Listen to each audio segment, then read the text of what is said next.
Marcos 4, 35 a 41 nos diz assim: E naquele dia, sendo já tarde, disse-lhes: Passemos para o outro lado. E eles, deixando a multidão, levaram consigo. Assim como estava no barco, havia também com ele outros barquinhos.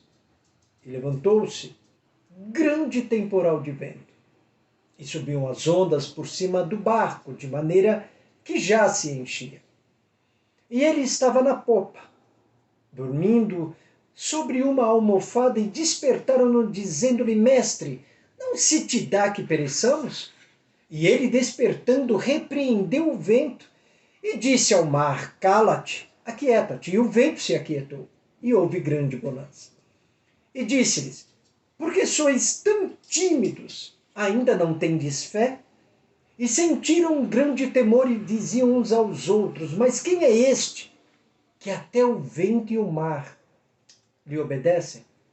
Bom, foi um dia longo, difícil para o Senhor Jesus. Ele usou aquele navio para fazer as suas pregações, para trazer as boas novas às grandes multidões que se reuniam para ouvi-lo. Quando o dia termina, ele chama seus discípulos para navegar para o outro lado do lago. Enquanto se dirigiam para a outra margem, Jesus foi dormir. Ele estava cansado dos afazeres do dia. A maioria desses homens, desses pescadores, estavam acostumados a passar a noite no Mar da Galileia, mas alguns eventos ocorreriam esta noite que mudariam suas vidas e a sua percepção do Senhor Jesus. Na tempestade de suas vidas, eles experimentariam o poder do Senhor, que o Senhor tem para libertá-los, e viveram para contar a história. Vamos com eles atravessar o Mar da Galileia? Estamos envolvidos nesta jornada, navegando em direção a um porto invisível. À medida que navegamos, tempestades surgirão e sacudirão nossas pequenas embarcações. Muitas vezes pensamos que as tempestades irão nos destruir. Saiba que suas tempestades não foram enviadas para destruí-lo, mas para te desenvolver. Vamos nos juntar ao Senhor Jesus e aos homens que com ele estavam, para passar uma noite no mar. O versículo 37 nos diz que foi uma noite de grandes, nos mostra que foi uma noite de grande perigo. E levantando-se grande temporal de vento, subiam as ondas por cima do barco, de maneira que já se enchia. Repentinamente surgiu uma grande tempestade de vento. Como o Mar da Galileia está abaixo do nível do mar e é cercado por montanha, é suscetível a tempestades repentinas. O mar pode estar calmo no minuto e violento no minuto seguinte. Nossa vida também é assim. As coisas podem ficar bem em um momento e no outro tudo desaba. Em um minuto, você pode estar aproveitando o tempo bom e no próximo minuto você se encontra no meio de uma tempestade terrível. A Bíblia diz que as tempestades virão no nosso caminho. Jó 14:1, um homem é tão frágil, sua vida é curta e cheia de angústia. Eclesiastes 2:23, porque todos os seus dias são dores e a sua ocupação é aflição, até de noite não descansa o seu coração. João 16:33 nos alerta assim: Tenho-vos dito isto para que em mim tenhais paz. No mundo tereis aflições, mas tende bom ânimo, eu venci o mundo. Na verdade, você está em um dos três lugares hoje, ou em uma tempestade, acabando de sair de uma tempestade, ou entrando em uma tempestade. Estamos na tempestade, estamos acabando de sair de uma tempestade, ou enfrentamos uma tempestade. Tempestades repentinas fazem parte de nossas vidas. E a severidade dessa tempestade? O navio já estava cheio. Esses pescadores tão experientes estavam assustados com a gravidade desta tempestade. Foi uma tempestade violenta e também era noite. Eles não conseguiam ver onde estavam ou a que distância estavam da costa e dos outros navios ao seu redor. Eles corriam um perigo terrível e temiam por suas vidas. Isso é um pouco parecido com o que enfrentamos nas tempestades da vida. Quando elas vêm, muitas vezes são graves e nos causam grande angústia e dor. As tempestades de sofrimento atingem nossas vidas e nos devastam com dor de cabeça, desgosto e turbulências. Um problema surge após o outro e eles nos enterrarão sob uma tempestade de aflições. Muitos poderiam testemunhar sobre as tempestades do sofrimento. Outros enfrentam tempestades de tristeza. Alguém que você ama é chamado pela morte e isso deixa você angustiado, abalado pela perda. A tristeza toca todas as vidas. Jesus estava no barco e eles ainda estavam afligidos por uma tempestade de tristeza. A tristeza é comum para todos nós. A tristeza bate em todos os corações. A tristeza entra em todos os lares. As tempestades da vida atingem severamente todas as pessoas, todas as vidas, tudo que respira. Outros ainda são engolidos por uma tempestade de pecado. Quando o pecado entra em seus corações, ele sempre vem como uma brisa agradável e calma. Promete-nos o melhor, mas logo mostra o seu lado mais sombrio, deixando um rastro de danos e destruição que só poderá ser reparado pelo sangue do Senhor Jesus Cristo e por seu perdão. As tempestades chegam e trazem consigo medo, ansiedade, dor. Mas saiba que não há tempestade na terra que o céu não possa acalmar. Não há problema tão grande que Jesus não possa resolver. Traga essa tempestade até Yeshua e observe como ele lida com ela.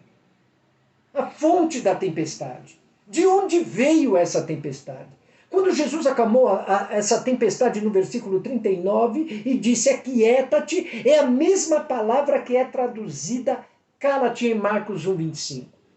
A palavra significa ser amordaçado. Tem a ideia de amordaçar um animal violento. Quando Jesus usou essa palavra em Marcos 1:25, ele estava usando isso para ordenar que os demônios ficassem quietos. Talvez esta tempestade tenha sido uma tentativa de Satanás de destruir o Senhor Jesus. A Bíblia não nos diz a origem desta tempestade. As mesmas tempestades em que enfrentamos em nossas vidas também podem vir de várias fontes. Às vezes, as tempestades são culpa nossa. Fazemos coisas que nos colocam em problemas e temos que pagar o preço. Já leu o livro de Jonas? Deus disse vá, Jonas disse não. Então veio a tempestade. Às vezes nós causamos as tempestades. Às vezes Deus envia as tempestades. Por que ele faria isso? Ele faz isso para nos disciplinar e nos aproximar dele. Esse foi o caso de Davi depois que ele pecou com Batseba, em 2 Samuel 11:12. Às vezes, ele faz isso para nos ensinar a confiar mais profundamente nele. Este foi o caso de Jó e de tudo que ele foi forçado a suportar. Quando Deus manda a tempestade, é sempre para nos aproximar. Há momentos em que as tempestades são de origem satânica. Satanás criará uma tempestade em sua vida para procurar derrotá-lo e afastá-lo do Senhor. Ele fará tudo ao seu alcance para destruir você e sua fé em Deus. A gente tem um inimigo real que está tentando derrotar e destruir os filhos de Deus.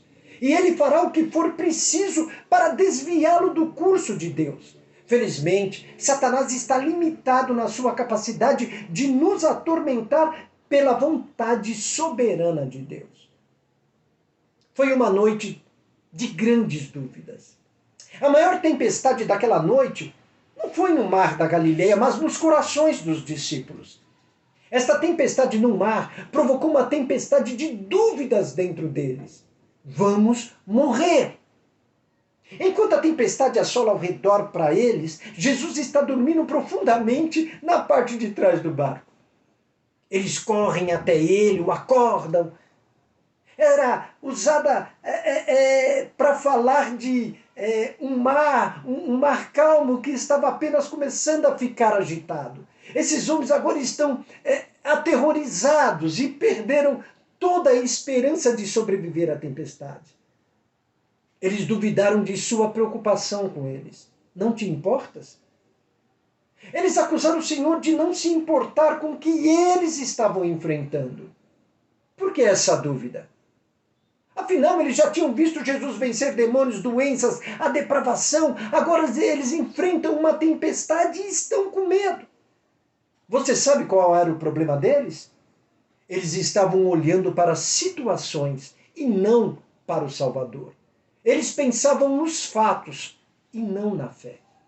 Antes da gente julgar esses homens, a gente precisa considerar nossos corações. Houve um momento quando as tempestades assolaram nossa vida. Em que você questionou a preocupação de Deus por você? Você pode não ter dito isso abertamente, em alto e bom som, para que todos ouvissem. Mas tenho certeza de que houve momentos em que sua carne clamou. Senhor, você não se importa com o que está acontecendo comigo? Todos nós já passamos por isso algumas vezes.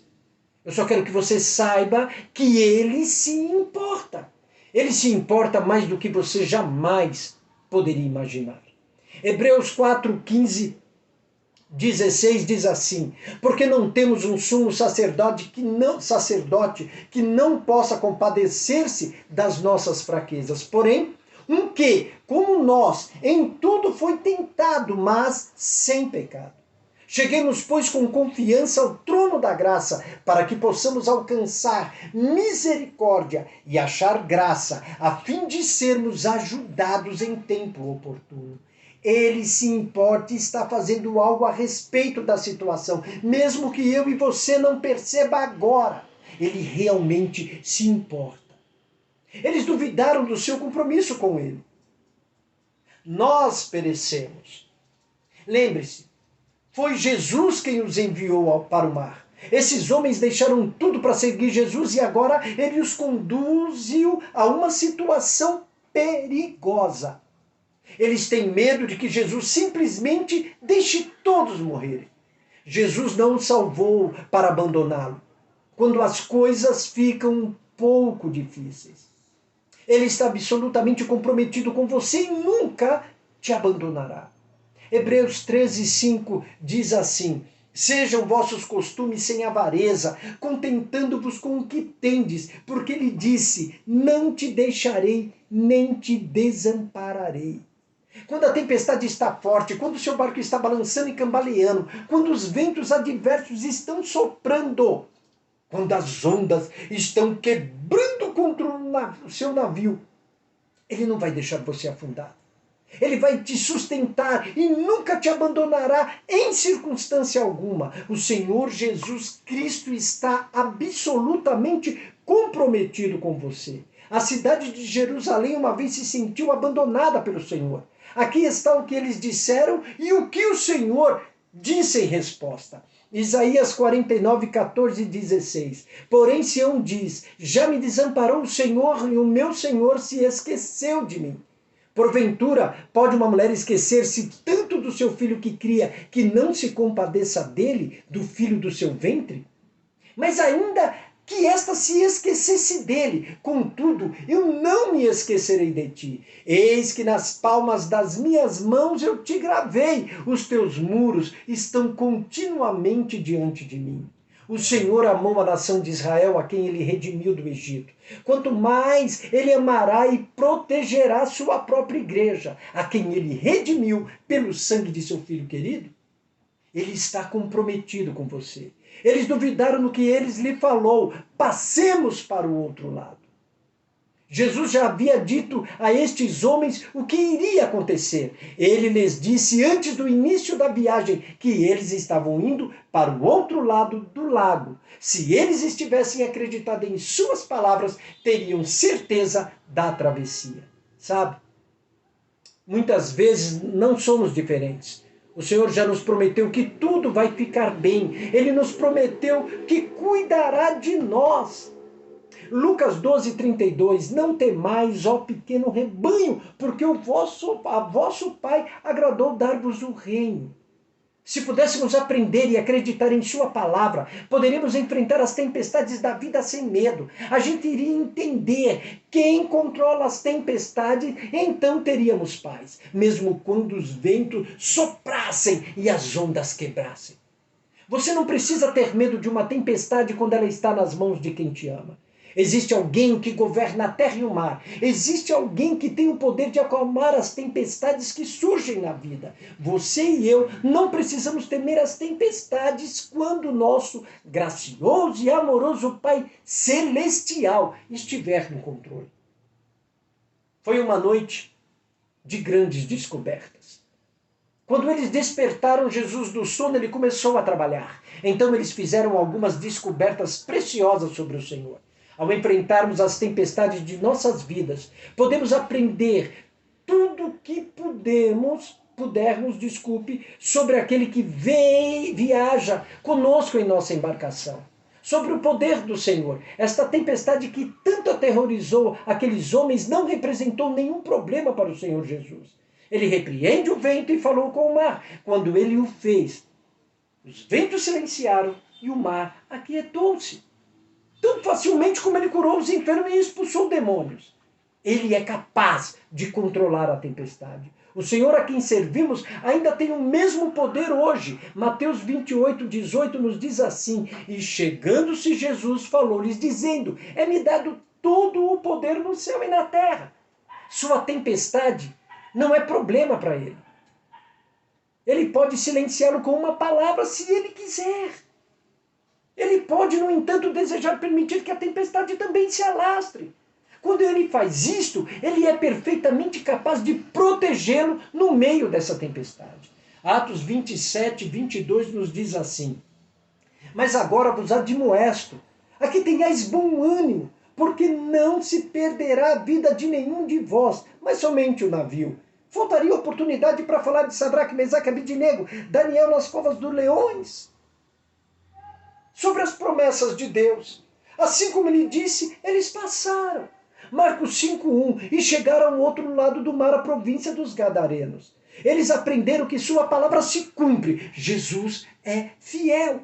Quando o Senhor está em seu navio, você tem uma vantagem. A Bíblia diz no versículo 36, havia também com ele outros pequenos navios. Havia muitos barcos naquele mar, naquela noite, mas apenas um continha o Senhor da glória. Aquele barco era o lugar para se estar. Ao navegarmos no mar da vida, precisamos lembrar que estamos todos nisso. Estamos todos no mar, todos no mesmo barco e viajamos todos juntos. Precisamos ter certeza de que Jesus viaja conosco em nossa embarcação. Ter Jesus em sua embarcação faz toda a diferença. Eles puderam invocá-lo porque ele estava com eles. Eles foram capazes de vê-lo, mover-se com poder, porque ele estava com eles. Eles puderam experimentar sua paz, porque ele estava com eles. A tempestade ensinou a esses homens algo que eles não poderiam ter aprendido de outra maneira.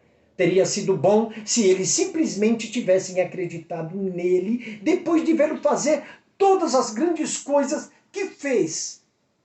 Podemos pegar as coisas que o Senhor fez pelos outros e aplicar em nossas vidas. Jesus pode curar leprosos, ele curou a sogra de Pedro, expulsou os demônios, curou o paralítico, perdoou pecados. Então, tenha certeza que ele pode cuidar dessa tempestade também. Eles pareciam incapazes de processar essas informações e aplicá-las em suas próprias vidas. Então, ele enviou nesta tempestade, enviou a eles nesta tempestade para ensiná-los a confiar nele. Ele usa tempestades para nos ensinar que podemos confiar e confiar que Ele cuidará de nós. Às vezes Ele envia a tempestade para nos educar. Seu propósito não é nos machucar, mas nos fazer crescer. Você sempre pode confiar que o Senhor fará o que é certo. Quando Jesus acalmou o mar, eles ficaram maravilhados e disseram: que homem é este? Eles aprenderam que ele é aquele que controla cada sopro de vento, cada onda furiosa e cada tempestade. Ele pode encurralar as ondas, laçar os ventos e amarrar as tempestades. Não sei sobre a sua tempestade, mas sei quem pode acalmá-la. Se for uma tempestade de sofrimento, Ele pode aliviar sua dor. Se for uma tempestade de tristeza, Ele pode confortar sua alma. Se for uma tempestade do pecado, de pecado, Ele pode libertá-lo. Que Deus abençoe em Cristo Jesus.